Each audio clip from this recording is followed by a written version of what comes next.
Hey guys, Mal here, and today, Facepunch is making us revisit the automatic sprinklers. For whatever reason, they decided to change the damn fluid switch on us. So instead of having the individual on and off switches, it now just has a toggle. Obviously that isn't going to work with the old circuit, so here's the updated circuit. Just before we jump into it, I want to quickly explain how the new fluid switch works. As I said, they've replaced the on-off sockets with a toggle socket. However, the toggle isn't actually a damn toggle. See, it should toggle whenever it receives new power. However, this thing turns on when it has power and off when it doesn't. So don't think of this like the toggle on a memory cell, because it doesn't work like that. I realize that may be confusing. It certainly was to me when I realized how it actually works. Regardless of whether you understand that or not, let's run through the new circuit so you can make it work. You're going to need a power source, 4 electrical branches, 2 timers, a blocker, and a fluid switch. So we start at the power source and run that into branch 1. Branch out into the power in on your fluid switch. Power out into branch 2.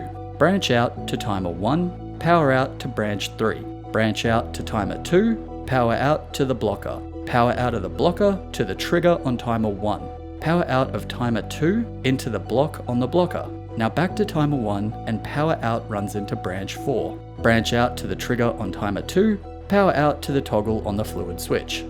Okay, now that all of that is hooked up, you just need to set your timers. Remember, the left timer is how long you want the water running, the right timer is how long you want the water off. Keep in mind that you need to include your water running time in the right timer.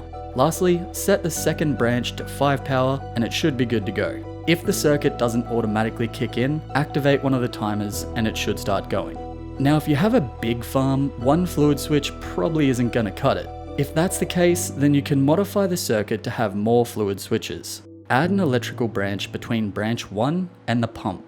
Branch out to the power pump and power out to the next branch. Continue this until you've connected all your pumps to power and adjust branch 1 to the appropriate power. The other modification we need to do works pretty much the same way.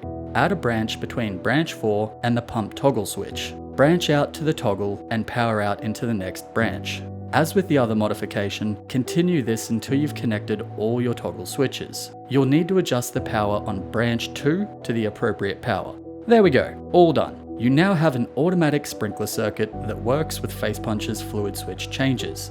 Now just before we finish, I need to discuss something. See, I recently found out that people in this group, they actually hate puppies so much that they go around punching them. Now you and I both know that you're not some dirty puppy puncher, so go ahead and hit that sub button so you aren't associated with them. Anyway, thanks for watching, and I'll see you guys in the next video.